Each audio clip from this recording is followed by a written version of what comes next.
ഇന്നത്തെ കുട്ടികൾ എന്റെ പ്രായമുള്ള കുട്ടികളെല്ലാവരും ഇപ്പോൾ നിങ്ങൾ വിചാരിക്കുന്ന പോലെ ഭയങ്കര ഓവർ ക്യൂട്ട്നെസ് ആയിട്ട് യൂണിക്കോൺസും അതും ഇതും കണ്ടു നിൽക്കുന്ന ആൾക്കാരല്ല. ഞങ്ങൾ കുറച്ചും കൂടെ അപ്ഡേറ്റഡ് ആണ്.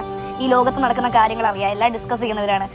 ഈ ബഹിരാകാശത്ത് പഠിക്കാനാണെങ്കിൽ ഒരുപാട് കാര്യങ്ങളുണ്ട്. Limitless fabricantly loop say again fabrically and lubricantly this is very big. Oh what is lubricant actually that is a fact of the none of the your business.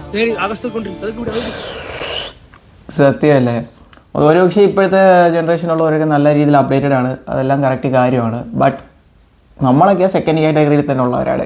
എന്താണ് ഒരു കാര്യമില്ലാതെ നമ്മളിങ്ങനെ എന്തെങ്കിലുമൊക്കെ നമ്മുടെ കൂട്ടുകാരത്തൊക്കെ ഇതേപോലെയുള്ള കാര്യങ്ങളാണ് സംസാരിക്കുന്നത്. അതങ്ങനെയാണ് ഇങ്ങനെയാണ് വടയാണ്. പഴയ പോലെ ഗ്രൗണ്ടുകളിലോ അങ്ങനത്തെ ഉള്ള കളിസ്ഥലങ്ങളിലോ ഒന്നും ഇപ്പം പിള്ളേരെയൊന്നും കാണാനില്ല. മാക്സിമം കളിക്കുന്ന പിള്ളേരുണ്ട് ഗ്രൗണ്ടിലൊക്കെ പോയി, ഇല്ലയെന്നല്ല. ബട്ട് എന്നാലും പഴയ പോലെ ആ ഒരു ഇതൊന്നുമില്ല. എല്ലാവർക്കും മൊബൈൽ കാര്യങ്ങൾ. ഇപ്പോൾ ഈവൻ നമ്മളാണെങ്കിൽ പോലും മൊബൈലും കാര്യങ്ങളിലും അഡിക്റ്റഡ് ആണ്. അവരും അതൊക്കെ തന്നെ. എന്നാലും നമ്മുടെയൊക്കെ ഒരു ചൈൽഡ്ഹുഡ് ഉണ്ടായിരുന്നു. ആ ഒരു ചൈൽഡ്ഹുഡ് എക്സ്പീരിയൻസ് ചെയ്യുന്നതിന് എനിക്ക് വളരെ വളരെ സന്തോഷമാണ്. കാരണം ഇപ്പോൾ ഈ ഒരു കാലഘട്ടങ്ങളിലാണെങ്കിൽ നമ്മൾ ഒരുപാട് കാര്യങ്ങൾ മിസ് ചെയ്തേനെ. ബിക്കോസ് പഴയ പോലെ ആരും ഗ്രൗണ്ടിലുള്ള ഒരു പ്ലേയിങ്ങും അല്ലെങ്കിൽ വീട്ടിൽ തന്നെ മൊബൈൽ വഴിയൊക്കെ, പണ്ടത്തെ മൊബൈലും ഒന്നുമില്ല, ഒരു കുന്തവും ഇല്ല, അടിച്ചു പൊളിച്ച് നടക്കുന്ന സമയം. ആ ഒരു ലൈഫൊന്നും ഇവർക്ക് എക്സ്പീരിയൻസ് ചെയ്യാൻ പറ്റിയില്ല. അത്രേ ഉള്ളൂ. ബട്ട് ഇവർ മെച്ചുവറാണ്, ഇല്ലാതെ ഞാൻ പറയുന്നില്ല. സോ അത്രേ ഉള്ളൂ. അപ്പോൾ അടുത്തൊരു വീഡിയോ കാണാം.